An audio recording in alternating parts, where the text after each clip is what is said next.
कल हमने इस बात को स्पष्ट किया कि परमहंस कौन होता है। आज वहाँ से आगे चलेंगे। कहा गया है, मैं परमहंस हूँ, मैं वही ब्रह्म हूँ। निर्वाण उपनिषद दरअसल निर्वाण के बाद की स्थिति को इंगित करता है। जिस व्यक्ति ने, जिस मनुष्य ने निर्वाण को जाना समझा परखा है, उसमें उतरा है, वो जानता है कि मैं कौन हूँ, और उसी की व्याख्या आगे वो बोलता चला जाता है। दरअसल जो जीवन निर्वाण से पहले होता है वो निर्वाण के बाद कदापि हो नहीं सकता। निर्वाण के बाद जीवन पूरी तरह से बदल जाता है। तो मैं परमहंस हूँ, मैं वही ब्रह्म हूँ। परिव्राजक यानी कि सन्यासी पश्चिमलिंगी होते हैं।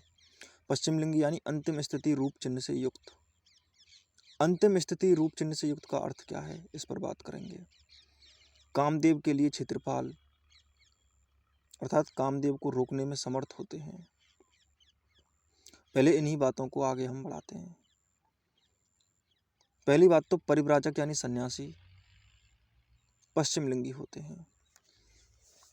पहली बात तो परिव्राजक यानी कि सन्यासी जिसे कहा गया है, अगर तुम मेरी नज़र से देखोगे तो मैं उसे सन्यासी नहीं कह सकता।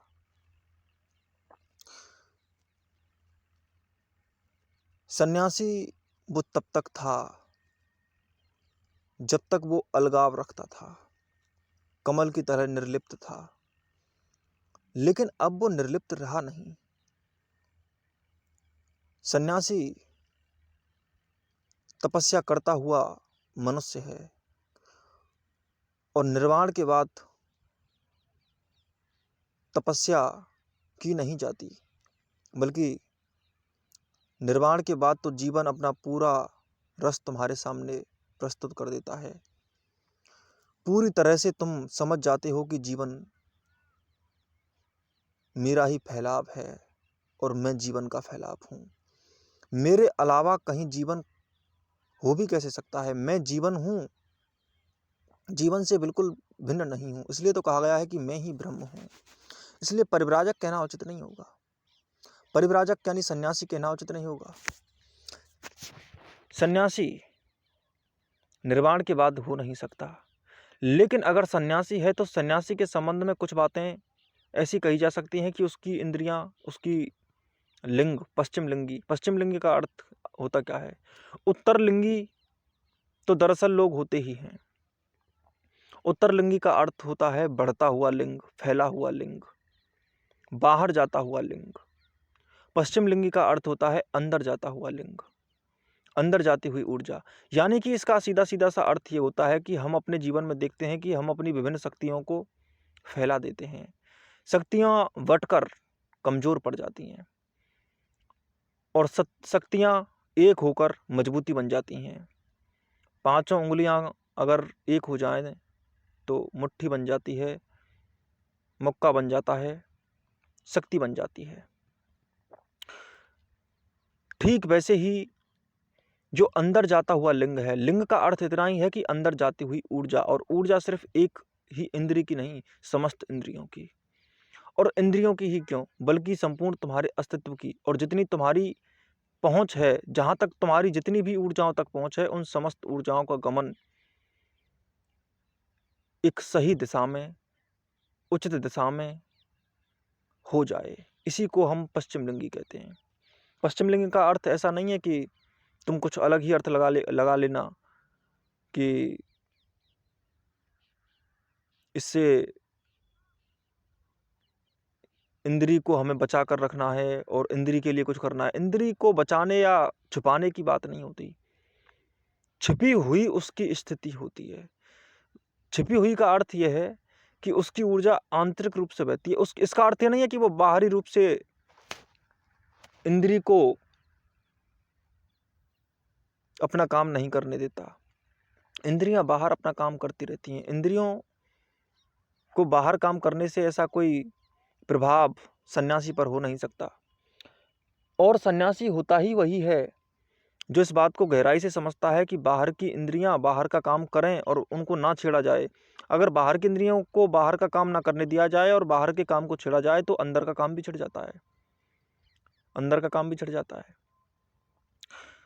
अगर हम वृक्ष को काट दें तो जड़ों को ज़्यादा काम करना पड़ता है उनको बड़ा करने के लिए। ऊपर से वृक्ष की डालियों को काट दें तो डालियां उगानी पड़ती हैं और जड़ फिर ज़्यादा से ज़्यादा पोषक तत्वों को संवाहित करती है, बहाती है, प्रवाहपूर्ण वेग के साथ अति से अधिक काम करना उसको पड़ता है, बहुत ज़्यादा काम करना पड़ता है। इसीलिए ये बात समझना बहुत ज़रूरी है कि ऊर्जा जा कहाँ रही है। वृक्ष की डालियाँ काटने पर जड़ को अधिक काम करना पड़ता है। ठीक उसी प्रकार से यदि हम बाहरी इंद्रियों को बाहरी रूप से सिकोड़ दें जिद्द से, अकड़ से, तो फिर आंतरिक शक्ति को ज़्यादा लगाना पड़ता है। उल्टा उससे काम बढ़ ही जाता है, कम नहीं होता। इसलिए जितनी भी बातें ये की गई कि ज़्यादा भूखे रह जाओ, इंद्रियों को सुखा लो, इंद्रियों को गलाओ, इससे कुछ होने वाला नहीं है। तपस्या भी एक सही दिशा मांगती है, लेकिन समस्या ये होती है कि सही दिशा का ज्ञान नहीं होता तपस्या करते वक्त। तपस्या इसलिए तो कर रहा है क्योंकि सही दिशा पता नहीं है। दिशा अगर ठीक पता लगानी है तो ये तपस्या में उतर कर धीरे धीरे अपने आप ही पता लगती चली जाती है और आगे बढ़ते चले जाते हैं।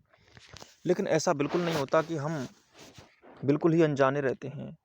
हमारे सामने तर्क, अस्तित्व बहुत कुछ स्पष्ट करता हुआ चलता है, जिससे हम ये समझ पाते हैं कि हम जिस दिशा में जा रहे हैं वो दिशा कितनी ठीक है और कितनी गलत।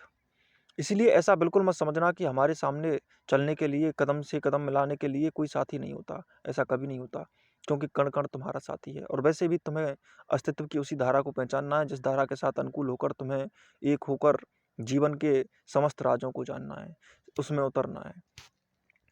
इसीलिए कभी भी बाहर जाती हुई इंद्रियों को सिकोड़ना उचित नहीं होगा, बिल्कुल भी उचित नहीं होगा। इसीलिए हम कुछ बातें गहराई के साथ करेंगे। दरअसल हमारे जीवन को जीने के अलग अलग आयाम होते हैं।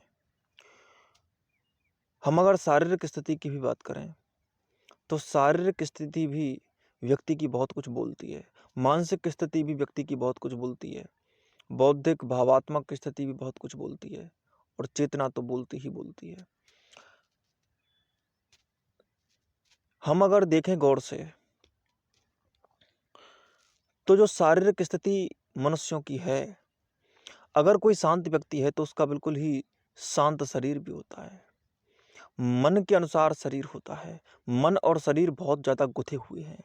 बुद्धि थोड़ी सी अलग है इनसे, लेकिन मन और शरीर तो बहुत ज़्यादा गुथे हुए हैं एक दूसरे के साथ। शरीर के तत्वों को, शरीर की इंद्रियों को मन ने कुछ सिखाया है, कुछ डेटा दिया है, सेंसिंग्स का, दर्शनों का, ध्वनियों का। कई प्रकार के मन तुम्हारी ध्वनियों के साथ, इंद्रियों के साथ जुड़ गए हैं। आंखों के साथ कुछ विशेष दर्शन जुड़ गए हैं, कानों के साथ कुछ विशेष ध्वनियाँ जुड़ गई हैं, जीभ के साथ कुछ रस यानी स्वाद जुड़ गए हैं। हमारी इंद्रियों के साथ मन ने बहुत कुछ जोड़ दिया है। हम भोजन का स्वाद भोजन को देखते ही पहचान लेते हैं, लेकिन जब भोजन नहीं किया था तो उससे पहले हम भोजन का स्वाद जानते नहीं थे। हमारे जीवन की चलती हुई प्रक्रिया हमें बहुत कुछ सिखाती चली जाती है। हमारे चलने की इस प्रक्रिया में मन ने प्रत्येक इंद्रिय को एक अनुभव दिया है, और उसी अनुभव को ऊर्जा बनाकर मन बनता चला जाता है। मन का बनना इंद्रियों पर भी लागू होने लगता है, और शरीर जैसे भी कुछ एक्टिविटी करता है तो मन पर भी प्रभाव पड़ता है। शरीर का मन पर प्रभाव पड़ता है, मन का शरीर पर प्रभाव पड़ता है। ये प्रभाव बढ़ता चला जाता है। और ये क्यों बढ़ता है? बढ़ने का एकमात्र कारण यही है क्योंकि हमने उनको गुथा दिया है, बिल्कुल एक कर दिया है।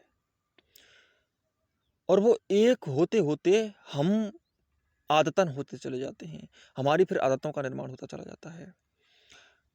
घटना घटती है शरीर के साथ, प्रभाव पड़ता है मन पर। घटना घटती है मन के साथ, प्रभाव पड़ता है शरीर पर।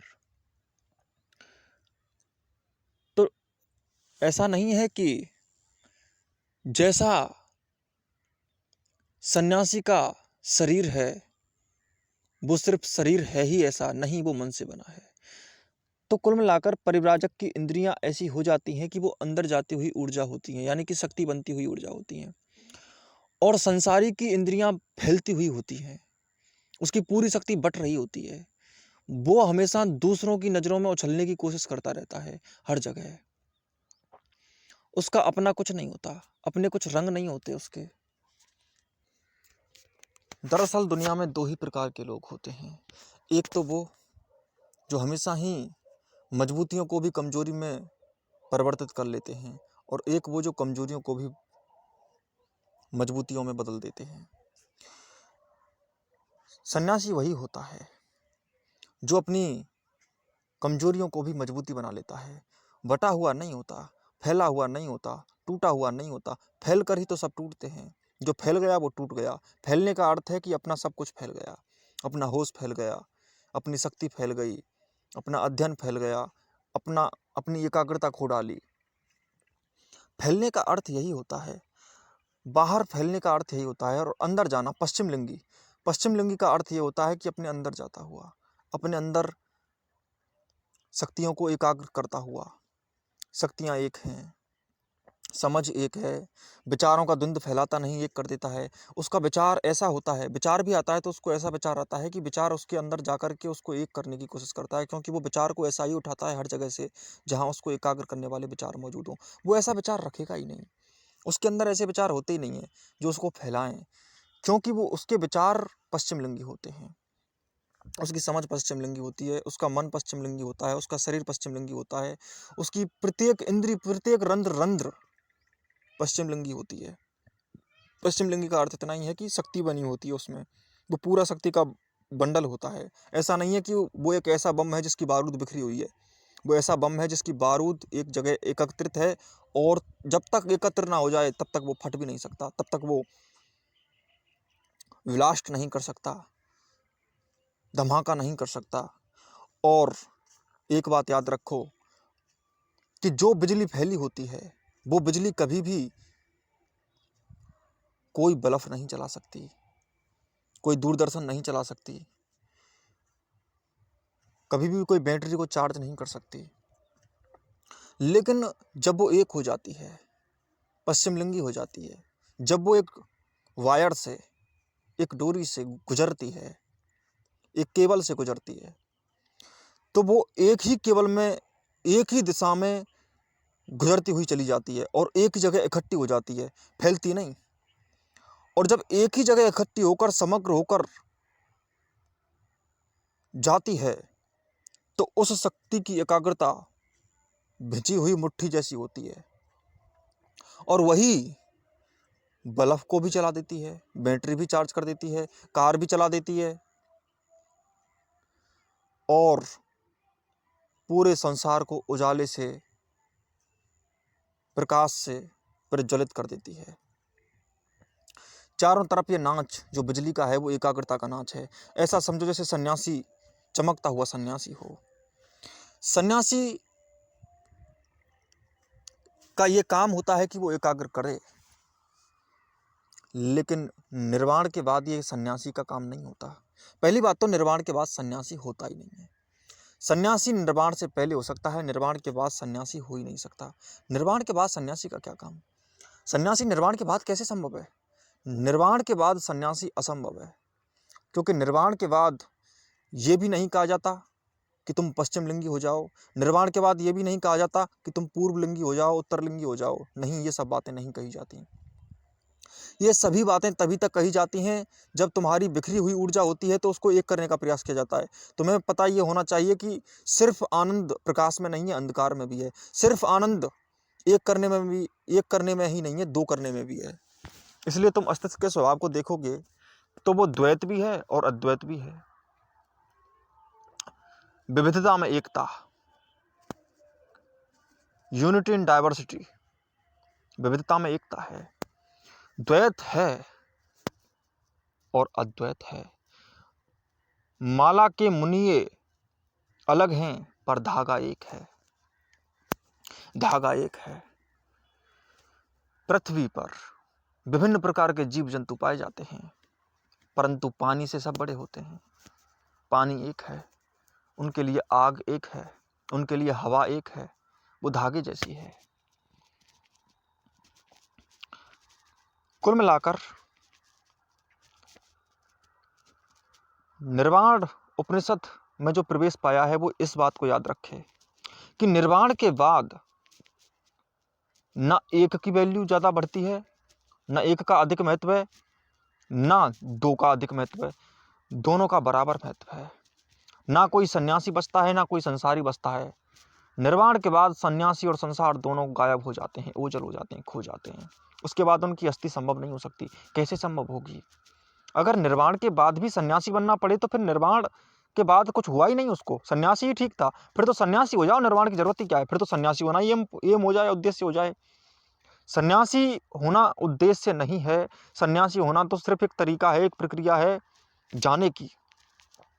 पहली बात तो जो जाने वाला है, जिसको मार्ग पर चलना है, पहली बात तो वो जाएगा अकेला ही, क्योंकि ये मार्ग अकेले का ही है, क्योंकि निर्वाण अकेले को ही होता है। कभी दो को एक साथ निर्वाण हो नहीं सकता, कभी भीड़ को निर्वाण नहीं होता, कभी गुटों को, वर्गों को, राजनीतिक दलों को कभी भी निर्वाण थोड़ा ही होता है। वो तो एक ही को होता है। ऐसा नहीं है कि हम 10 लोग बैठे हुए थे, 10 लोगों को एक साथ निर्वाण हो गया। नहीं, ऐसा कभी संभव नहीं होता। हाँ, मजाक में हो सकता है, बेवकूफ़ी हो सकती है, मिसअंडरस्टैंडिंग हो सकती है। और पहली बात तो वो जब होता है, मिल जाते हो तुम अस्तित्व में, ये जानते हुए कि आज अस्तित्व हम ही हैं। हम जानते हैं कि हम अस्तित्व हैं, इसमें हम अलग होने की कोई आवश्यकता हमें है ही नहीं। कहाँ आवश्यकता अलग होने की हो रही है? एक हो गए, मिले हुए हैं, अलग हैं ही कहाँ? जब अलग नहीं है तो फिर द्वैत में मैं क्यों नहीं हूँ? अद्वैत में ही क्यों हूँ? और अद्वैत में मैं क्यों नहीं हूँ? द्वैत में ही क्यों हूँ? दोनों में होऊंगा, एक में नहीं हो सकता, दोनों में मौजूद हूँ। द्वैत का अपना नाच है, अद्वैत का अपना नाच है। दोनों के अलग अलग जूस हैं, दोनों पियो। जीवन दोनों ही जूस पीता है। तुम पूछने जाओगे जीवन से कि द्वैत ठीक क्या द्वैत ठीक, वो कहेगा मुझे कोई मतलब नहीं, मैं तो दोनों जूसों को पीकर मस्त रहता हूँ, बात खत्म। मैं क्यों इसकी परवाह करूं कि द्वैत में ज़्यादा मजा है कि अद्वैत में ज़्यादा मजा है? परवाह करने की आवश्यकता ही नहीं है। लेकिन हाँ, सन्यासी को यह बात याद रखनी पड़ती है कि उसे एकाग्र होना ही होगा, क्योंकि एकाग्र नहीं हुआ तो शक्ति पैदा नहीं होगी। लेकिन शक्ति पैदा अगर हो जाए तो शक्ति को लुटाने में भी तो मजा आए। अगर तुम्हारी बिजली तो आए लेकिन कोई बल्ब ना जले, बिजली तो आए पर बल्ब ना जले, बिजली तो आए पर उसका कोई यूटिलाइजेशन ना हो, कोई उपयोग ना हो, उसकी यूटिलिटी खत्म हो जाए, तो इसमें कोई दम है? इसमें कोई मजा थोड़े ही आ सकता है? अगर तुमने कुछ एकाग्र किया है, अगर तुमने कुछ आनंद पाया है, तो ऐसा नहीं है कि उसको एक जगह रख दोगे। बिजली आने के बाद सबके घरों को चमकानी भी तो चाहिए, सबके घरों में उजाला भी तो करनी चाहिए। वैसे ही सन्यासी इकट्ठी करता है, आनंद फिर उससे पैदा होता है, उसके बाद में सन्यासी मिट जाता है, सन्यासी रहता नहीं। सन्यासी कैसे रह सकता है? जैसे मैंने कल भी कहा था कि परमहंस में हंस रह नहीं सकता, परम ही रह सकता है। हंस की स्थिति भी बिल्कुल सन्यासी जैसी है। जैसे हंस सोखता है सही पोषकता को, ठीक वैसे ही सन्यासी भी सोखता है सही पोषकता को। यही अर्थ है पश्चिमलिंगी होने का, यही अर्थ है अपने अंदर जाने का, यही अर्थ है। निर्वाण के बाद सन्यासी संभव नहीं, परिव्राजक संभव नहीं। इसीलिए निर्वाण उपनिषद में तो ये बात कहना उचित नहीं होगी, क्योंकि मिला हुआ जीवन के अनुसार ही बहेगा। और जीवन के अनुसार बहने का अर्थ यही होता है कि सन्यासी ही नहीं, उसको तो संसार भी चाहिए। संसार प्लस सन्यासी बराबर जीवन। जीवन दोनों ही नाचों से नाचेगा। ऐसा कभी नहीं हो सकता कि तुम ये कह दो कि संसार को भूल जाओ और सन्यासी हो जाओ तो तुम्हें जीवन उपलब्ध हो सकता है। नहीं हो सकता, क्योंकि जीवन आने का अर्थ ही होगा कि ना तो सन्यास अपना अधिक महत्व रख पाएगा और ना संसार अपना अधिक महत्व रख पाएगा। इसलिए इस बात को मैं स्पष्ट कर रहा हूँ तुमसे कि ये सिर्फ सन्यासी की बात हो सकती है कि पश्चिम लिंगी। अब थोड़ी सी बातें इस संबंध में भी कर ली जाएं कि इस ऊर्जा को एक दिशा में प्रवाहित करना क्यों आवश्यक है। तुम्हें पता ही है, क्योंकि सन्यासी जब तक एक करेगा नहीं तब तक जीवन का बल्ब जलने वाला नहीं है। तब जीवन का बल्ब जलाना ही है तो इसको एकाग्र कैसे किया जाता है, और दरअसल संसारी का मन इस संबंध में कैसा होता है, इस बात पर थोड़ी सी पुष्टि करते हैं, प्रकाश डालते हैं।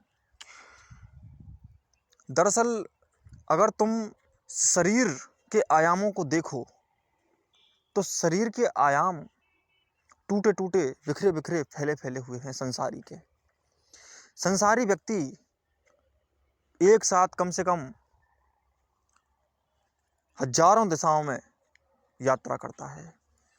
उसे जाने कितने तो विचार आते हैं, उसे जाने कितने लक्ष्य रखने हैं, उसे न जाने कितने ही लोगों को संतुष्ट करना है, उसे न जाने कितने ही लक्ष्य पूरे करने हैं, घर बनाने हैं, कैरियर बनाना है, नए कपड़े भी लेके आने हैं, शादी भी करनी है, शादी करवानी भी है, पिताजी को 5 स्टार होटल में खाना खिलाने भी लेके जाना है,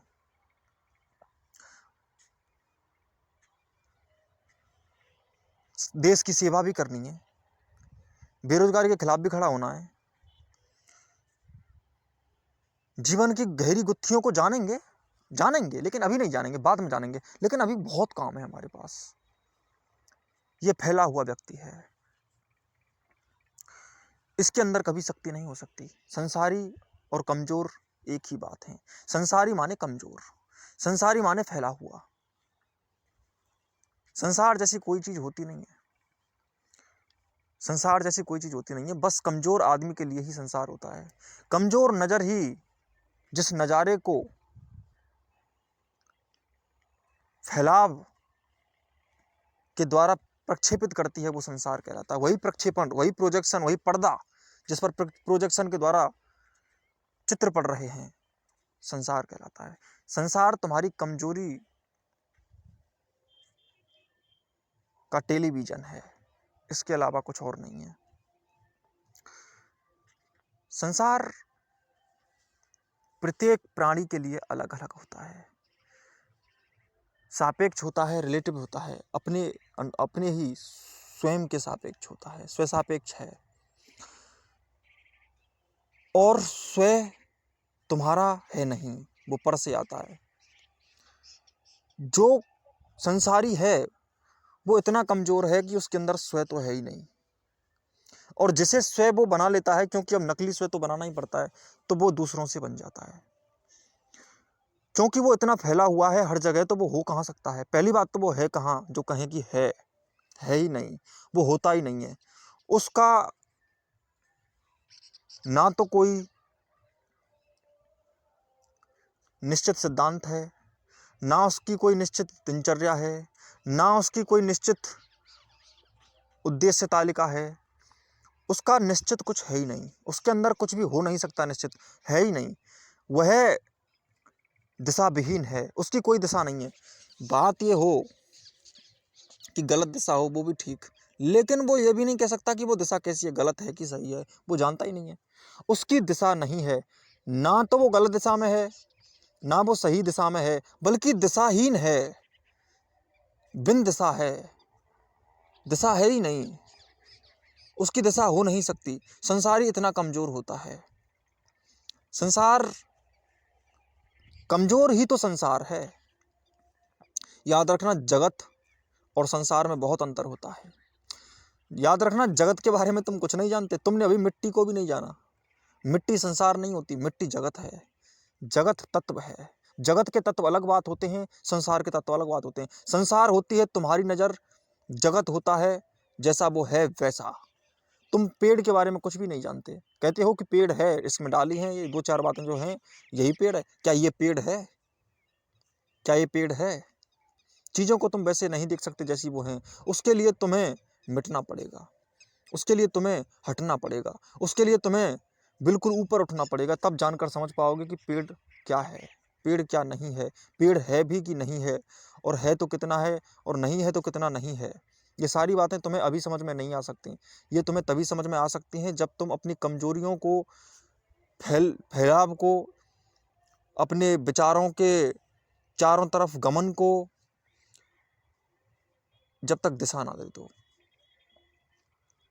हम जानते हैं कि तुम्हारी अभी कोई दिशा नहीं है, लेकिन दिशा तुम्हें तय करनी है। आवश्यक नहीं है कि तुम सही दिशा में ही चलो, दिशा में चलो, गलत दिशा में और सही दिशा में नहीं। पहली बात तो तुम सही दिशा में अभी नहीं चल सकते, दिशा में चलो, अभी दिशा में चलो,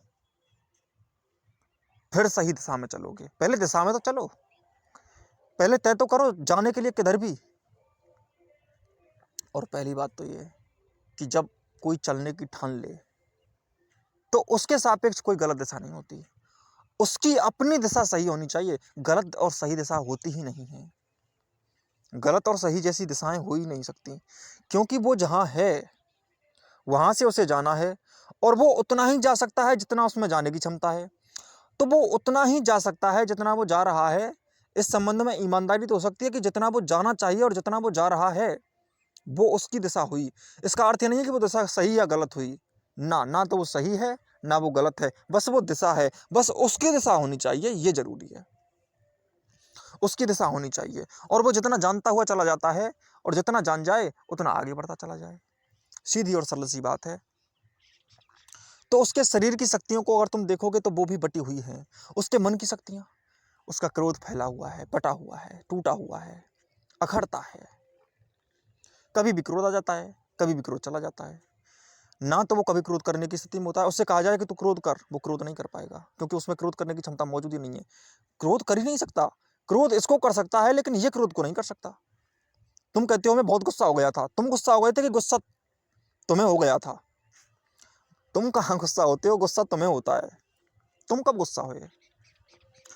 तुम कहो कि मैं कल रात काम वासना में उतरा। पहली बात तो तुम उतरे कि काम वासना ने तुम्हें उतारा? दोगले वचन मनुष्य की आदत है, और उससे कहा जाए कि आज तुझे काम में उतरना है तो वो शायद उतर भी ना पाए, और जब कहे, और उसे याद ही नहीं रहता जब उतर जाता है कि मैं उतरा भी हूं, उसे पता ही नहीं रहता। उसे नहीं पता होता कि वो लोभ कर कब कब कर लेता है। आदमी को कुछ भी पता नहीं रहता, और पता हो जाए तो वो कर नहीं सकता। किसी आदमी को कह दो कि आज तुम्हें कोई व्यक्ति निश्चित करके उसके पास ले आओ और कह दो कि ये तुम्हें गाली देगा आज, और जब ये गाली दे तो तुम्हें क्रोध करना है। अब वो गाली देगा, और जब तक तुम्हें पता है कि तुम्हें क्रोध करना है तब तक तुम्हें क्रोध नहीं आ सकता, तब तक तुम्हें क्रोध नहीं आ सकता। तुम्हें क्रोध तभी आएगा जब तुम भूल जाओ अपने आप को कि क्रोध करना था मुझे, इस बात को भूल जाओ। तो जब जब तुम क्रोध को, पहली बात तो क्रोध में भूल ही जाते हो तुम, तभी तो क्रोध आता है। पहली बात तो तुम क्रोध कर लो तो साथ क्रोध हो ही ना। तुम क्रोध कर ही नहीं सकते, तुम्हें क्रोध करना आता ही नहीं है। और याद रखो, जो क्रोध होशिला हो जाता है वो वीरता कहलाती है। क्रोध और वीरता में कोई अंतर नहीं है। और जितने भी लोगों ने कहा है कि क्रोध को खत्म कर दो, क्रोध का नाश कर दो, वो मूर्ख थे। क्रोध का नाश नहीं किया जाता। क्रोध ने तुम्हारा क्या बिगाड़ा है? क्रोध ने तुम्हारा क्या बिगाड़ा है? यही कहते रहे साधु संत की 6 शत्रु 6 शत्रु 6 शत्रु। 6 शत्रु नहीं होते, वो 6 मित्र होते हैं। क्रोध ना हो तो वीरता पैदा नहीं हो सकती। वासना और काम ना हो तो कभी प्रेम पैदा नहीं हो सकता। लोभ ना हो तो अलोभ पैदा नहीं हो सकता। द्वेष ना हो तो कभी भी प्रेम और करुणा पैदा नहीं हो सकती।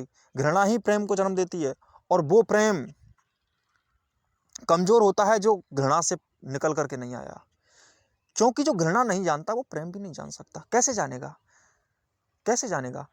प्रेम यही है वो कैसे कहेगा? क्योंकि घृणा जाना नहीं तो प्रेम जान नहीं सकता। घृणा ही प्रेम की सजावट है।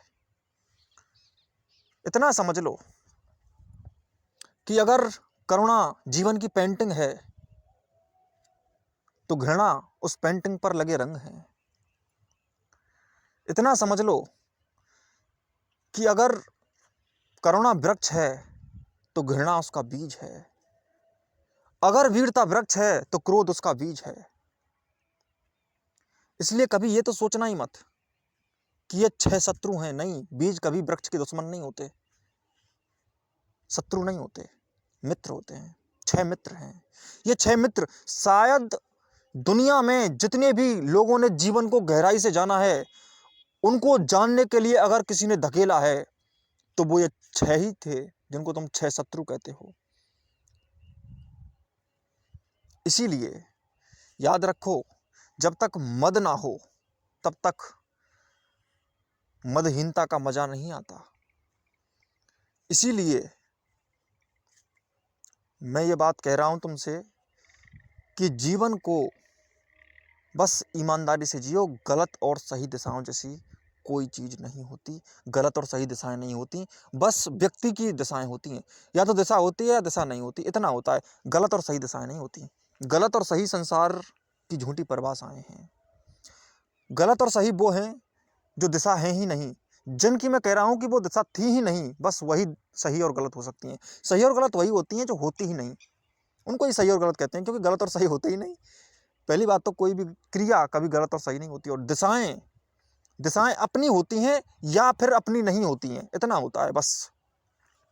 ईमानदार और बेईमान 2 प्रकार की बातें होती हैं।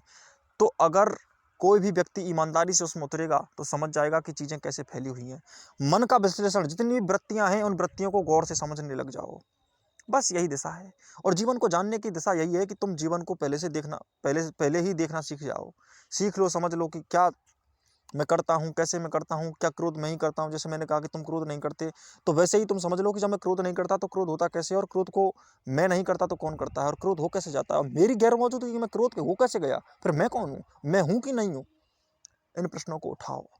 छोटे छोटे प्रश्नों से, छोटी छोटी बातों से बड़ी बड़ी घटनाएं, बड़े बड़े रस पैदा होते हैं। छोटी छोटी बातों से ही शुरुआत होती है, और बीज से ही वृक्ष की यात्रा शुरू होती है। यात्रा शुरू कर दो, बस अंकुरण करो, अंकुरण करो, बढ़ते ही चले जाओगे। और एक बार अंकुरण होता है ना, तो पूरा अस्तित्व तुम्हें ये बात दिखाई भी देती है कि पूरा अस्तित्व उस बीज को, उस पौधे को बड़ा करने के लिए तत्पर हो जाता है, जुट जाता है। हवाएं अपनी पूरी शक्ति लगा देती हैं, सूर्य की किरणें, मिट्टी के पोषक तत्व सब अपनी शक्ति लगा करके उसको बड़ा करने लग जाते हैं। लेकिन अंकुरण तो हो। जब अंकुरण हुआ ही नहीं है तो कैसे अस्तित्व तुम्हारे साथ में आ जाए और फिर कहते हो कि अस्तित्व साथ नहीं देता? अंकुरण किया नहीं। और पहली बात, अस्तित्व हमेशा ही साथ देता है। अगर तुम गलत दिशा में जाते हो तो वो गलत भी साथ देता है। साथ तो वो उसने हमेशा ही दिया, साथ तो उसने हमेशा ही दिया। ऐसा कोई वक्त ही नहीं था जब उसने साथ ना दिया हो। साथ तो वो देता ही देता है, और साथ दिए बिना वो रह भी नहीं सकता, क्योंकि वो स्वभाव ही ऐसा है उसका कि वो अनंत है। और वो अनंत आयामों में, तुम्हारे भी आयामों में वो है, वो हर जगह मौजूद है। इसीलिए मैं तुमसे इस बात को पूरी तरह से पुष्ट करना चाहूँगा कि इस फैलने को जरा दिशा दीजिए। फैलो मत ज़्यादा, न मन को फैलाओ। बुद्धि भी तुम्हारे, देखो मामला कैसे चलता है कि शरीर से ऊंचा होता है मन, मन से ऊंची होती है बुद्धि, बुद्धि से ऊंचे होते हैं भाव, और भाव से ऊंची होती है चेतना। अब यहां से आगे फिर चलो बता ही देता हूं, वरना अभी संसारियों को तो इसकी जरूरत नहीं है। सन्यासियों को यहां तक ही आवश्यकता है। लेकिन इससे आगे की भी बात करें तो चेतना से आगे होता है साक्षी, साक्षी से आगे होता है तथाता, और उससे भी आगे होता है अस्तित्व, जीवन। लेकिन ये धीरे धीरे तुम समझने सोचने लग ही जाओगे। लेकिन पहले इतना ही समझ लो कि तुम्हें मन को मन रखना है, उसको बड़ा रखना है शरीर से। तुम्हारा शरीर के अनुसार मन चलता है, शरीर के अनुसार मन चलता है, मन के अनुसार शरीर नहीं चलता। छोटी छोटी चीजों ने, जो नौकर थे वो मालिक बन गए हैं। छोटी छोटी चीजों ने तुम पर अधिकार जमा लिया है। अब तुम्हें कोई दृश्य दिख गया, अब मन दृश्य के पीछे भागेगा। अब आंख के पीछे मन भाग रहा है, कान के पीछे मन भाग रहा है। कुछ सुना, मन किया, कुछ सुनकर ही कुछ मन कर गया। स्पर्श किया, कुछ मन कर गया। कोई स्वाद आया, कुछ मन कर गया। पहले तो जीभ का स्वाद मन निश्चित किया, अब भोज्य पदार्थ ही निश्चित कर लेते हैं कि क्या खाने का मन कर रहा है। कहाँ तुम्हारा मन प्रभावी है शरीर से? शरीर ही प्रभावी दिखाई दे रहा है। इंद्रियां तुम पर धाक जमा चुकी हैं, तुम्हारे मन पर धाक जमा चुकी हैं, तुम्हारे मन पर धाक जमा चुकी हैं। देखो तुम गौर से देखो। तुमने किसी की बात सुनी, तुम पूरे बदल जाते हो। तुमने किसी की मौत की खबर सुनी, तुम पूरे बदल जाते हो। तुमने किसी पार्टी में हुई घटना सुनी, तुम्हारा मन पूरा बदल जाता है, पूरा मन बदल जाता है। मन चलता है बाहर की घटनाओं के अनुसार, शरीर की इंद्रियों के अनुसार, शरीर के तत्वों के अनुसार। शरीर तो मन से भी बना है, लेकिन इंद्रियां जो हैं वो उस मन के अनुसार नहीं चलती, मन उनके अनुसार चलता है। ये उचित नहीं है। मन मास्टर होना चाहिए अगर तुम उचित हो तो। अब मन भी बड़ा पाखंडी हो सकता है, जरूरी नहीं है कि मन बिल्कुल ही ठीक हो, लेकिन कम से कम शरीर से तो ऊंचा होना चाहिए, ये बात पक्की है। मन से भी ऊंची होती है बुद्धि। याद रखो, मन की बात मानकर बुद्धि काम नहीं करनी चाहिए, बुद्धि की बात मानकर मन काम करना चाहिए। लेकिन तुम्हारे साथ उल्टा होता है, मन की बात मानकर बुद्धि तुम्हारी काम करती है। तुम कहते हो मैं सुबह जागूंगा, लेकिन मन कहता है छोड़ ना। अब मन का जोर बुद्धि पर, बुद्धि कहती है हाँ यार आज जागने से क्या हो जाएगा। बुद्धि हो गई नौकर की दास, दास की यानी नौकर की भी दास हो गई, नौकर की नौकर हो गई। और बुद्धि मास्टर थी, मालिक थी, स्वामी थी, लेकिन अब सेविका बन गई, मन की सेविका। क्रोध आता है तो बुद्धि काम नहीं करती, लोभ जागता है। भ्रष्टाचारी भी सोचता है, भ्रष्टाचारी की बुद्धि सोचती है कि काश मैं भ्रष्टाचार ना करूं, अच्छा आदमी बन जाऊं। वो भी सोचता है कि पकड़ा जाऊंगा, तो उसकी बुद्धि भी उसको सलाह देती है, बुद्धि हर बार सलाह देती है। लेकिन बुद्धि को तुम मन को अगर तुम गौर से देखो, फिर बुद्धि को सलाह तुम मन से दिलवाते हो। फिर तुम्हारा मन तो करता है कि चलो अब ले ही लें, भ्रष्टाचार कर ही लें, क्या फर्क पड़ता है, अब भ्रष्टाचार कर ही लो। अब इतना कोई अगर ऑफर दे रहा है तो चलो इस बार कर लो, अगली बार मत करना। तो छोटी छोटी चीज़ें तुम्हारे ऊपर फिर धीरे धीरे असर करने लगती हैं। और तुम्हें मैंने सवेरे ही बताया था कि धीरे धीरे ही आदतें बनती हैं, और आदतें ऐसी प्रगाढ़ बनती चली जाती हैं कि बुद्धि तो कभी काम ही नहीं करती। पूरी तरह से तुम्हारे ऊपर अगर हावी हो जाता है तो मन ही हो जाता है। मन की एक एक वृत्ति तुम्हारे ऊपर हावी हो जाती है, और बुद्धि तो फिर गई। जैसे कृष्ण कहते हैं गीता में कि बुद्धि जिसकी नष्ट हो जाए उसका पतन हो जाता है, तो तुम्हारा भी पतन हो जाता है। तुम्हारी बुद्धि का पतन तो हो ही जाता है। और तुम्हारी बुद्धि कैसे कैसे कुतर्क देती है तुम्हें पता है ना। जितना भी तुम रैशनलाइजेशन करते हो, बौद्धिकरण करते हो चीज़ों का, वो कैसे करते हो? वो इसलिए तो करते हो क्योंकि तुम्हारे मन के अनुसार ही तुम अपनी बुद्धि को काम में लेते हो। दुनिया को तुम गौर से देखो, वो कुछ भी, उनकी एक एक क्रिया, एक एक घटना कह क्या रही है? बस अपने को बचाने का प्रयास, सिर्फ और सिर्फ अपने को बचाने का प्रयास। एक भ्रष्टाचारी की बातें सुनो, एक नेता की स्पीच सुनो, उसकी पूरी बातें सिर्फ अपने को बचाती हैं। कभी उसने, एक भी नेता ने आज तक ये नहीं कहा कि मैं गलत हो सकता हूं। कभी कहा?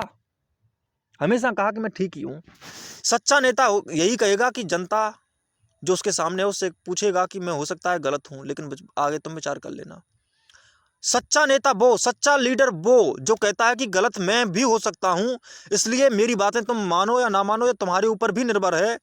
और जनता फिर कहती है कि नहीं नहीं तुम तो ठीक हो, तुम तो गलती जितनी करोगे हम साथ करेंगे, हम तुम्हारा साथ देंगे। सच्चा लीडर वो जो राम जैसा हो, जो किसी को छोटा या बड़ा ना समझता हो, और जो चीजें जैसी हैं उनको वैसा स्वीकार करता हो।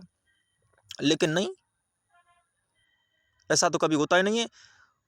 आज तक जो नेता बने हैं, सो कॉल्ड नेता, सो कॉल्ड लीडर्स जो हैं, वो सभी लोग सिर्फ अपने को छिपाते हैं। अपने मन, उनका मन है बैठे रहें सत्ता में, चाटते रहें जनता को, बिल्कुल ही भ्रष्टाचार फैलाते रहें, उल्टा सीधा काम करते रहें, धर्म के नाम पर वोट मांग ही लें, क्या करें, कर ही लें इन कामों को। और जबकि इन कामों के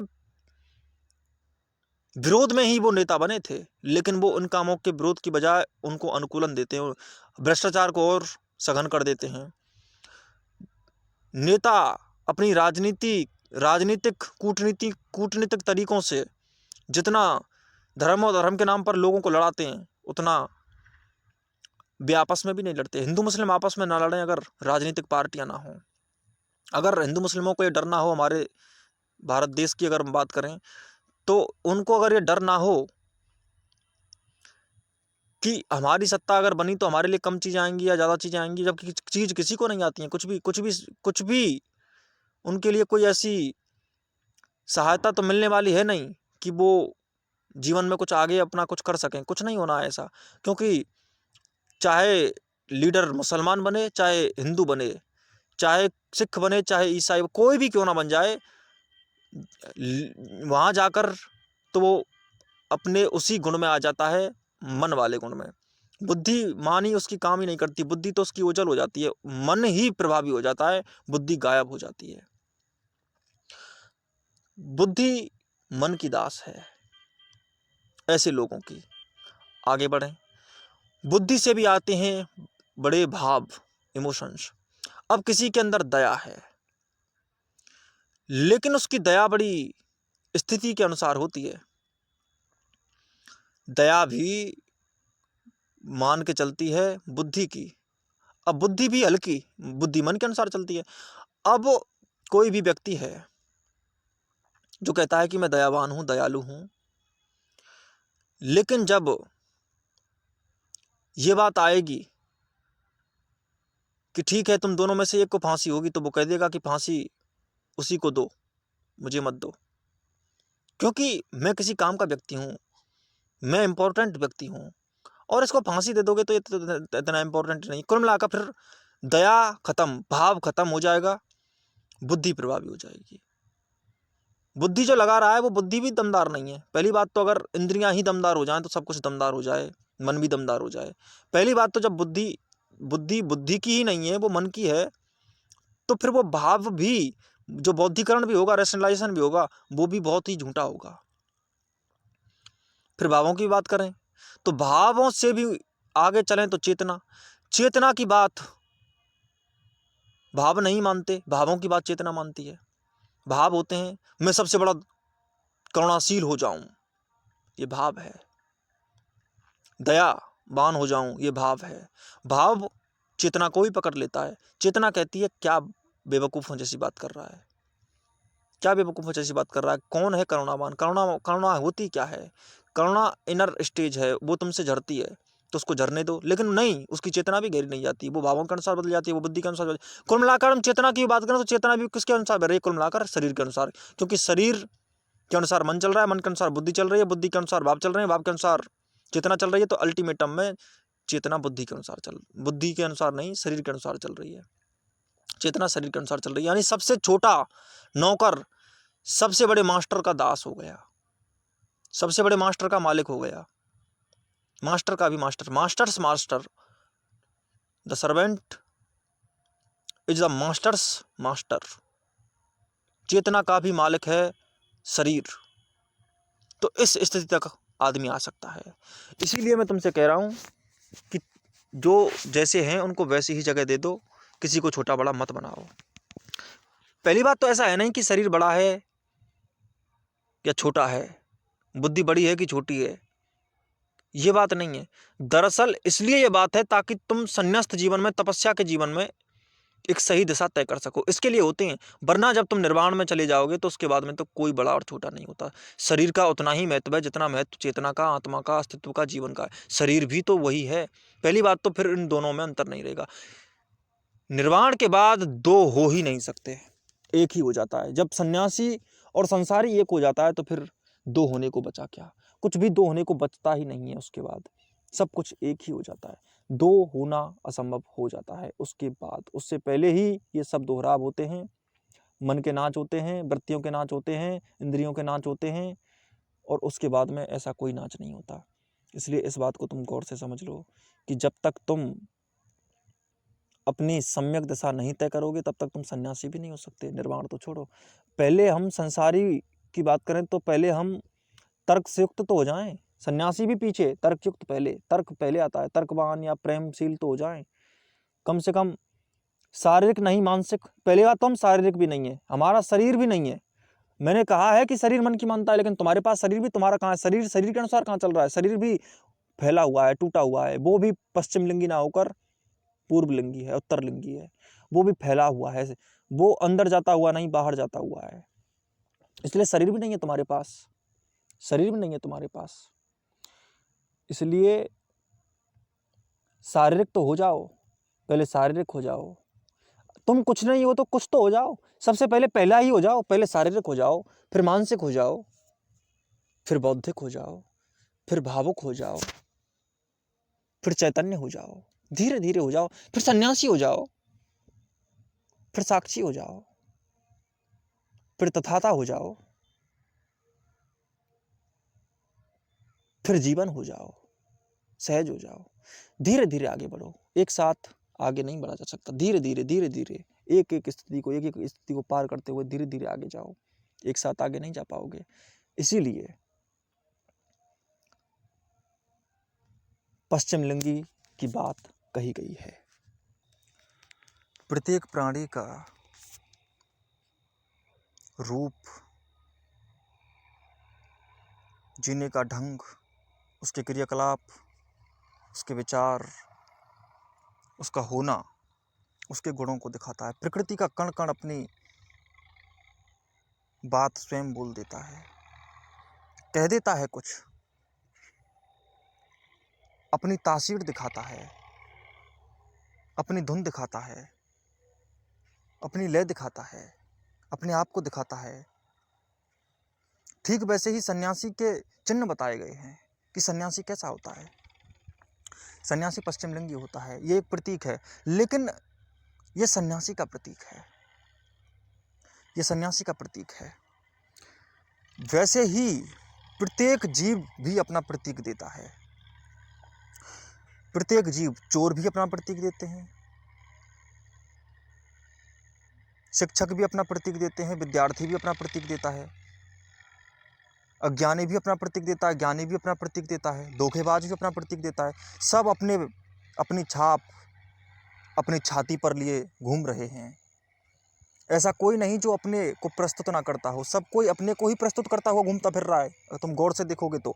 परंतु तुम गौर से देखते कहाँ हो? तुम भी अपने आप को हर जगह प्रस्तुत कर रहे हो। तुम अपने को भी देखो, खुद को भी देखो। क्या है ऐसा जो तुम प्रस्तुत नहीं करता हुआ दिख रहे? किसी तत्व को, किसी चीज को, किसी वस्तु को। हर चीज अपने को प्रस्तुत करती हुई तो घूम रही है। और है ही क्या, सब कुछ अपने को प्रस्तुत ही कर रहा है। एक व्यक्ति की एक एक हरकत, उसकी पलक की एक एक झपकन किस ओर इंगित कर रही है, किस ओर संकेत कर रही है, देख नहीं सकते तुम। इसमें कठिनाई क्या है? क्या नहीं स्पष्ट कर रहा है कोई हर बात स्पष्ट कर रहा है। जो गहरा जीवन जी रहा है उसमें गहरा जीवन दिख भी रहा है। जो लीन है उसकी लीनता दिखती है। जो संगीतबद्ध है उसके अंदर से संगीत बहता है। हर तत्व रेडिएटर है, उससे रेडिएशन निकल रही है। हर व्यक्ति से रेडिएशन उसी की तासीर की निकल रही है। हर तत्व अपना स्वाद छोड़ता है। हर तत्व, हर कण, हर वस्तु, हर विचार, हर क्रिया, हर समझ, हर तर्क, हर धारा, सब कुछ अपना छाप छोड़ती ही चली जा रही है। अभी तक का पूरा विश्लेषण मैं तुम्हें 4 स्थितियों में बांट कर देना चाहूँगा, जिससे तुम्हारा स्पष्टीकरण हो जाए।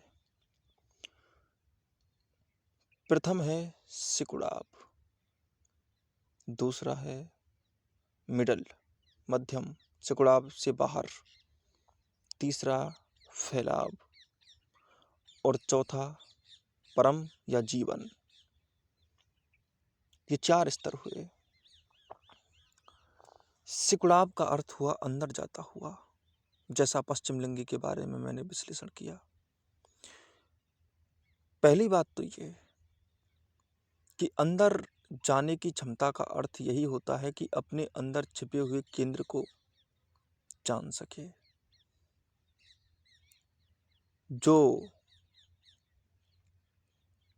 जीन नहीं समझेगा और जीन के अंदर छिपे हुए न्यूक्लियोटाइड्स को नहीं समझेगा, तब तक बायोलॉजी की उत्पत्ति नहीं हो सकती। जब तक जीन है तब तक जीव के बारे में व्याख्या संभव हो सकती है, उससे पहले व्याख्या संभव नहीं हो सकती है। पूरी व्याख्या जो तुम जीन के बिना करोगे, कम से कम ऊपरी ऊपरी स्तर पर रहेगी तो अधूरी ही, पूरी नहीं हो सकती। इसलिए केंद्र को, इसलिए मूल को पकड़ना आवश्यक हो जाता है। वृक्ष की तुम ऊपर की कितनी भी बात करो, तने की कितनी भी बात करो, डाली की कितनी भी बात करो, इससे कोई फर्क पड़ने वाला नहीं जब तक जड़ की बात न की जाए। पौधे की संभावना अंकुरण में छिपी हुई है। अंकुरण ना हो तो पौधा होना मुश्किल हो जाएगा। इसीलिए पहले ये बात समझ लीजिए कि जब तक हम मूल में ना पहुंच जाएं, जब तक हम वहां ना पहुंच जाएं जहां से चले थे, तो जहां पहुंच गए हैं उस पहुंचने की यात्रा के बारे में कुछ भी नहीं कहा जा सकता कि कहां पहुंचे थे, कहां से चले थे, क्यों चले थे, चलना ठीक था कि नहीं था, इस चलने का क्या परिणाम हुआ। ये सारी बातें तब तक नहीं समझ में आ सकती जब तक तुम ये ना जान लो कि मूल क्या है। पश्चिम लिंगी का अर्थ अंदर जाता हुआ होता है, लेकिन इसका अर्थ ये नहीं है कि बाहर जाना व्यर्थ हो जाता है। नहीं, मेरा अर्थ वो है ही नहीं।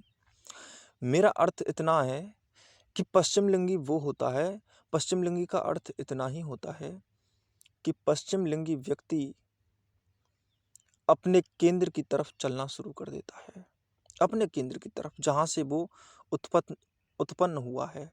उत्पन्न का अर्थ ये नहीं है कि वो इस ओर जा रहा है कि अपने अस्तित्व को पकड़ सके एक ही बार में। इंडिविजुअलिटी पकड़ सकता है, अस्तित्व नहीं पकड़ सकता, एग्जिस्टेंस नहीं पकड़ सकता, क्योंकि एग्जिस्टेंस का तो कोई मूल भी नहीं होता। एग्जिस्टेंस का कोई मूल नहीं है। तुम जिसे मूल भी कहते हो, चाहे उसे आत्मा कह लो, चाहे ब्रह्म कह लो, तुम अगर आगे बढ़ोगे धीरे धीरे तुम्हें समझ में आएगा कि अस्तित्व का मूल नहीं होता, ना कोई उसका आदि है और ना कोई अंत है। आद्योपांतिक होता ही नहीं है अस्तित्व। इसलिए इस बात को समझ लीजिए कि जो तुम अंदर जा रहे हो वो अपने ही अंदर जा रहे हो जहां से तुम आ गए हो। तुम आज ना किए हुए क्रोध करते हो तो क्रोध के केंद्र तक पहुंचो। तुम आज ना किए आदतें तुम्हारी जो लग गई हैं उन कृत्यों को करते हो, उनके केंद्र में पहुंचो। तुम आज ना चाहते हुए भी सिगरेट मुंह में डाल लेते हो, अब तो सिगरेट अपने आप मुंह में चली जाती है। पहले तो सिगरेट पता होता था कि पी रहा हूँ, निकालने का भी पता होता था कि अब सिगरेट निकालूंगा और धीरे धीरे उसको जलाऊंगा और पी जाऊंगा। आदत लगते लगते ऐसा हो गया कि कब सिगरेट मुंह में गई, कब जली, कब पी ली, पता भी नहीं चला। अब इसका पता लगाना ही पश्चिम लिंगी होना है। जो आदतें हमने क्लाइमैक्स शीर्ष पर पहुंचा दी हैं, वो कहां से पैदा हुई, हमें क्यों नहीं पता चला। हमें उनको पहचानना पड़ेगा और उनको सही सही जानना पड़ेगा। हम अभी केंद्र से विपरीत दिशा में यात्रा कर रहे थे, अभी हम केंद्र की तरफ यात्रा करेंगे। अभी हम सेंट्रीफ्यूगल थे, अब हम सेंट्रीपेटल हो जाएंगे, केंद्र की तरफ जाना शुरू कर देंगे। जो बुद्ध कहते थे कि स्रोत की तरफ गमन शुरू करो, जो व्यक्ति स्रोत की तरफ गमन शुरू कर देता है वो स्रोतात्पत्ति फल को प्राप्त हो जाता है। स्रोतात्पत्ति फल को प्राप्त होने का इतना ही अर्थ है कि स्रोत की ओर पुनः यात्रा आपने शुरू कर दी, इतना ही अर्थ है, इससे ज्यादा कोई अर्थ उसका है नहीं। स्रोत की ओर जाना, सिकुड़ाव की ओर जाना। जैसे कहते हैं कि पहले आप अपने शरीर की ओर जाओ, शरीर पर जो कुछ भी है उसे देखो क्या है उसमें। फिर उसके भी अंदर परतों को देखो, खाल की ऊपरी परत के अंदर ब्लड है, ब्लड की परतें भी देखो, अंदर तक जाओ। अंदर तक जाते जाते पाओगे कि परम मूल केंद्र पकड़ लिया। उस मूल केंद्र को पकड़ लेने से तुम्हें अपने बारे में बहुत कुछ पता लग जाता है। केंद्र ना हो तो तुम्हारा निर्धारण असंभव हो जाता है। केंद्र ना हो तो परिधि पता नहीं लगती। केंद्र ना हो तो त्रिज्यखंड नहीं बनते। त्रिज्यखंड तो क्या कोई एंगल नहीं बनता। कोई व्यास या जीवा का पता नहीं लगाया जा सकता। कहो कि केंद्र बिना परिधियों का अस्तित्व नहीं हो सकता। परिधि तब तक है जब तक केंद्र है। केंद्र नहीं है तो परिधि को परिधि नहीं कहा जा सकता। परिधि को परिधि कहने के लिए केंद्र आवश्यक हो जाता है। इसलिए केंद्र की तरफ जाना बहुत जरूरी है, वरना तो वृत्त की कल्पना भी भूल जाओ। क्योंकि जिसे तुम वृत्त कहोगे वो वृत्त नहीं होगा, क्योंकि बिना केंद्र के वृत्त नहीं होते। बिना केंद्र के वृत्त नहीं हो सकता, कभी नहीं हो सकता। इसलिए तुम्हें केंद्र की तरफ तो जाना पड़ेगा। और जिस दिन तुम केंद्र की तरफ जाओगे तभी इस बात को कह सकोगे कि केंद्र नहीं है। ना तो कोई भी तर्क प्राथमिक हो सकता है, ना कोई कल्पना प्राथमिक हो सकती है। सिर्फ जीवन है जहाँ पर भाषा काम नहीं करेगी। इस बात पर हम आगे बात करेंगे, लेकिन इतना तुम समझ लो जितना तुम अभी समझ सकते हो। उससे ज़्यादा समझने की आवश्यकता नहीं है, वरना तो वो भी नहीं समझ सकोगे जो अभी समझ में आ रहा है। इसलिए धीरे धीरे हम एक एक कदम बढ़ाएंगे। तो केंद्र की तरफ यात्रा शुरू करें। तो पहला पड़ाव होता है सिकुड़ाव, अपने अंदर जाना, अपने केंद्र की तरफ जाना। फैलाव नहीं, फैले हुए तो तुम हो। याद रखो, फैलाव सुंदर है, परंतु तब जब सिकुड़ाव तुम्हारे हाथ में हो। पतंग उड़ सकती है लेकिन डोरी हाथ में हो तभी उड़ सकती है जब डोरी हाथ में हो। कार का पहिया घूम सकता है लेकिन अगर बीच में रॉड लगी हो तो। कुम्हार का चाक घूम सकता है, अगर बीच में एक ना घूमने वाला स्तंभ या आधार लगा हो तभी हो सकता है, उससे पहले संभव ही नहीं हो सकता। इसीलिए पहले अगर घूमना भी है तो ना घूमने वाली चीज तैयार करो, यानी कि पहले केंद्र तैयार करो, उसके बाद में ही कुछ तैयार हो सकता है।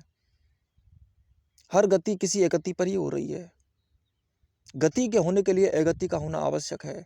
ठीक वैसे ही जैसे किसी भी मकान को खड़ा होने के लिए नींव बहुत आवश्यक है, वैसे ही परिधियों के खड़ा होने के लिए केंद्र बहुत आवश्यक है। वैसे ही किसी भी कैलकुलेशन, गणना को करने के लिए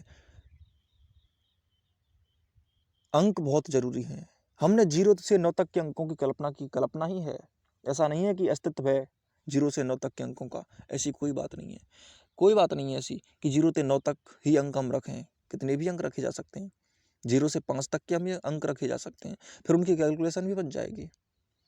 गिनतियाँ पहली कल्पना है मैथमेटिक्स में, उनसे भी पहली कल्पना है। जियोमेट्री में पॉइंट पहली कल्पना है। कहा जाता है कि उसकी न लंबाई होती है, ना चौड़ाई होती है, ना ऊंचाई होती है। अगर कुछ नहीं होती है तो वो होता ही नहीं है। जिसकी ना लंबाई चौड़ाई ऊंचाई है वो हो नहीं सकता, और अगर वो है तो उसकी लंबाई चौड़ाई ऊंचाई तो है, चाहे वो कितनी भी सूक्ष्म हो, कम हो, लेकिन है तो सही। इसका अर्थ है हमें पॉइंट मानना ही पड़ेगा, पहली कल्पना करनी ही पड़ेगी। लॉजिकल तो संभव नहीं हो सकता ऐसी बात कि जिसकी हाइट, वर्थ एंड लेंथ ना हो, वो है भी, इसकी कल्पना नहीं की जा सकती। क्योंकि जिसकी ये तीनों चीज़ें नहीं होती वो हो नहीं सकता, एग्जिस्ट नहीं कर सकता बाहरी स्तर पर। लेकिन हाँ, अगर तुम कहते हो कि पॉइंट मानना ही चाहिए वरना जियोमेट्री पैदा नहीं होगी, तो जियोमेट्री लॉजिकली तो पॉइंट संभव नहीं हो सकता जियोमेट्री के आगे बढ़ने के लिए। लेकिन हाँ, कल्पना की जा सकती है। पहली बात तो प्रथम तर्क कल्पना है, यानी कह सकते हैं कि कल्पना प्रथम तर्क है। किसी भी विशेष आधार की प्रथम तर्क कल्पना ही होती है। पहली बात तो तुम्हारी न्यूक्लियोसाइड्स की पहली कल्पना ही तुम्हारा पहला तर्क है बायोलॉजी का। यहाँ से ही शुरुआत होती है। इलेक्ट्रॉन तुम्हारा पहली कल्पना है, क्योंकि इलेक्ट्रॉन भी टूट सकता है, आगे टूट भी सकता है। इसलिए है तो कल्पना ही, उसको निश्चित तो नहीं किया जा सकता, उसको पूरा तो नहीं कहा जा सकता कि पूरा पूरा यही है। ऐसा तो उसके बारे में कहना असंभव ही समझ लो। ये नहीं हो सकता। इसलिए पहला आधार होगा तुम्हारा सिकुड़ाव अपने अंदर जाना बहुत जरूरी है। और दूसरा स्तर होगा यह समझने का कि अगर सिकुड़ाव तुम्हारे अंदर आया है और केंद्र तुम्हारे पास है तो तुम ये समझ जाओगे कि जीवन की कला तो मध्य में है, फैलाव में नहीं है, न सिकुड़ाव में है। केंद्र को पता चल लगा लोगे तो तुम देखोगे कि पूरा अस्तित्व मिडल वे में जाता है। मिडल वे में संतुलन का अर्थ ही होता है मध्य में स्थित होना। संतुलन का अर्थ यही है, बैलेंस का अर्थ यही है, ना कुछ ज्यादा ना कुछ कम। दुनिया में जितने भी एलिमेंट्स से कंपाउंड बने वो सब संतुलित थे। जल बनने के लिए हाइड्रोजन के 2 ही अणु ऑक्सीजन के 1 अणु के साथ संतुलित हो सकते हैं, इसलिए संतुलित हो गए। संतुलित समीकरण बनते ही कैसे हैं? जब हम संतुलित समीकरणों को पढ़ते हैं तो पता लगाते हैं कि उनकी ऑक्सीडेशन स्टेट क्या है, ऑक्सीकरण अवस्था क्या है। उनका ऑक्सीकरण अंक देखकर ही उनको संतुलित किया जाता है। उनकी क्षमताओं को देखकर ही उनको ऑक्सीकरण अंक दिए जाते हैं कि किस तत्व में किस प्रकार के गुण मौजूद हैं। उसी प्रकार की उसकी ऑक्सीडेशन स्टेट की कल्पना की जाती है, ऑक्सीकरण अवस्था की कल्पना की जाती है, और तब कहीं जाकर कंपाउंड्स बनते हैं। और पहली बात तो ऑक्सीडेशन स्टेट भी पूरी ही अवस्था में एक जैसी नहीं हो जाती, सहसंयोजक बंध में अलग होती है, आयनिक बॉन्ड में। और जो आयनिक बंध में प्राप्त हुए एलिमेंट्स होते हैं, जो आयनिक बंध बनाने के लिए बहुत ही तीव्रतम गति से क्रिया करते हैं, जो सहसंयोजक बंध नहीं बनाते वो धीरे धीरे क्रियाएं करते हैं। तो कुल मिलाकर जितने भी कंपाउंड्स बनाने हैं उनको बनाने के लिए उसी प्रकार के संतुलन की आवश्यकता होती है जिस प्रकार के संतुलन की मांग तत्व स्थिति में उठती है। इसलिए ये जो संतुलन है, जड़ अंदर जाती है तो पौधा ऊपर उठता है, संतुलन है। नींव नीचे खुदती है तो भवन ऊंची की तरफ ऊंचा उठता है, संतुलन है। हल्का है पक्षी इसलिए हवा पर तैर सकता है, संतुलन है। पृथ्वी वैसी ही हो जाती है जैसी उसके सामने स्थितियां होती हैं। पॉल्यूशन बढ़ जाता है तो बीमारियां पैदा हो जाती हैं, संतुलन है। शरीर क्षण क्षण संतुलित है, कण कण हर क्षण संतुलित है। क्या है जो संतुलित नहीं है? मध्यम मार्ग में चल रहा है, मध्यम मार्ग में चल रहा है, मध्य में चल रहा है। ये होता है मध्य। एक होता है फैलाव। इसका अर्थ यह नहीं है कि फैलाव संतुलित नहीं होता। असली फैलाव वही है जो सिकुड़ा भी हुआ है, यानी कि असली पतंग वही है जो डोरी से उड़ रही है, बिन पैंदे के लोटे की तरह नहीं उड़ रही है।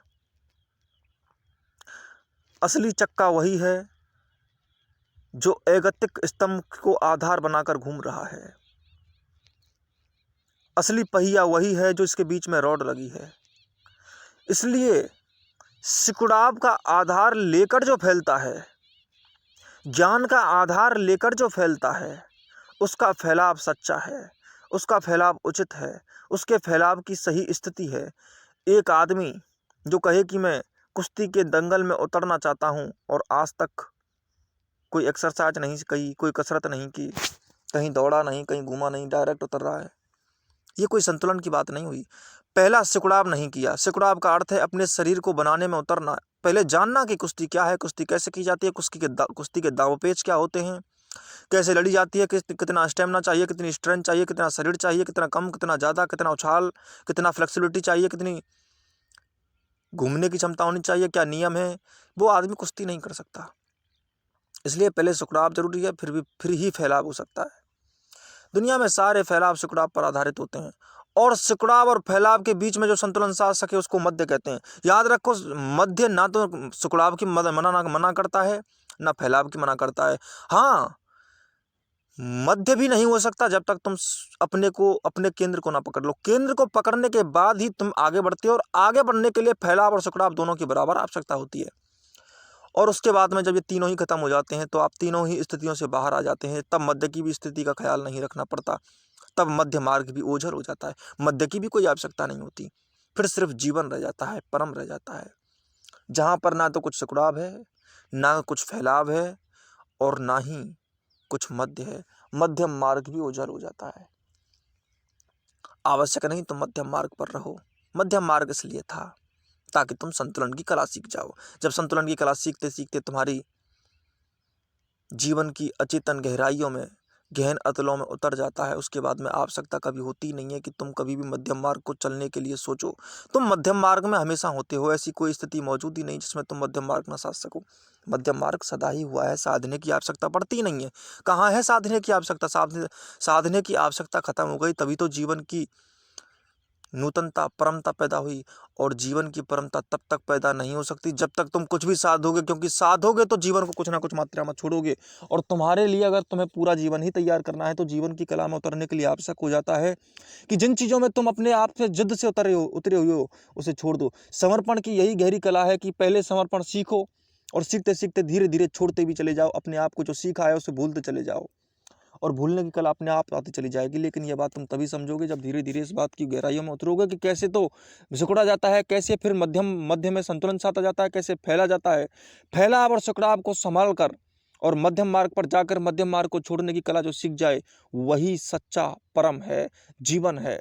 उसके बाद में फिर अंतर नहीं रह जाता। शरीर साधना पड़ता है क्योंकि शरीर नहीं सदा हुआ है, और जब शरीर पूरा सज जाता है तो ऐसा सजता है कि संतुलन जीवन के साथ ही हो जाता है।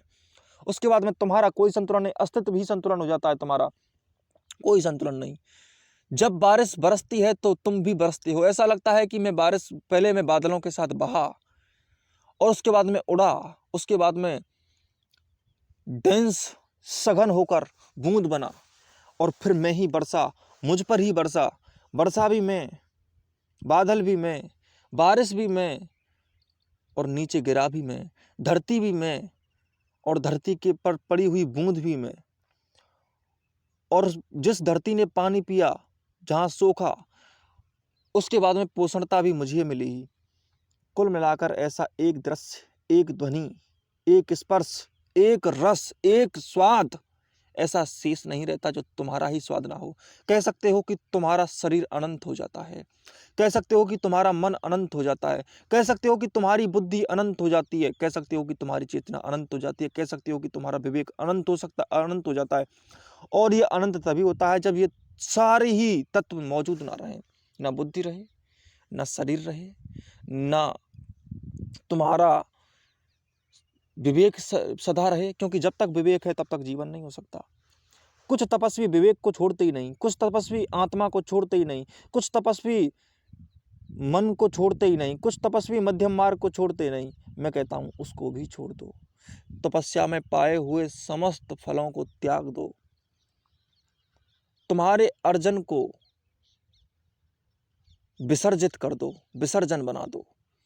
तुमने जो भी पाया है उसे खो दो, क्योंकि पाए को पकड़े रहोगे तो वो ना पा सकोगे जो परम है। परम के लिए अनंत की प्राप्त करने के लिए अनंत पात्र भी चाहिए। पात्र तुम्हारा इतना खाली हो जाए, अनंत खाली, तो अनंत समाए। कम खाली, जितना खाली उतना समाएगा। जितना तुम खोल सकोगे उतना तुम भर सकोगे, उतना ही भर सकोगे। तुम्हें अगर अस्तित्व के साथ नाचना है तो तुम्हें तो ये करना होगा। अगली बात है कि तुम क्षेत्रपाल होते हो, क्षेत्र के रक्षक। क्षेत्र के रक्षक का इतना ही अर्थ है कि तुम्हारी इंद्रियां भाग रही हैं, लेकिन सन्यासी तो हो तुम, तो इंद्रियों को भागने से रोकोगे। और मैंने इसकी बात तुम्हें पहले ही बता दी कि रोकने की आवश्यकता तब तक ही है, अंदर जाने की स्थिति तब तक ही है, पश्चिमलिंगी बनने की स्थिति तब तक ही है, क्षेत्रपाल बनने की, इंद्रियों के क्षेत्रों को रोकने की स्थिति तब तक ही संभव हो सकती है जब तक कि तुम सिकुड़ाव ना साध लो। उसके बाद में तो फैलाव भी करना पड़ता है। तो जब तक तुम सिकुड़ ना जाओ, जब तक तुम कुछ भी नहीं जानते, तो कम से कम क्षेत्र को तो साधो, उसको तो संभालो जो संभल ही नहीं रहा है। कम से कम अपनी आदतों पर थोड़ा सा संतुलन तो साधो। कम से कम जितना साध सकते हो तो उतना तो साधो। कम से कम केंद्र की तरफ तो जाओ, कम से कम किसी दिशा को तो साधो। कहा था ना मैंने कि अगर तुम्हारी कोई भी दिशा नहीं बन रही है तो कम से कम कोई दिशा तो बनाओ।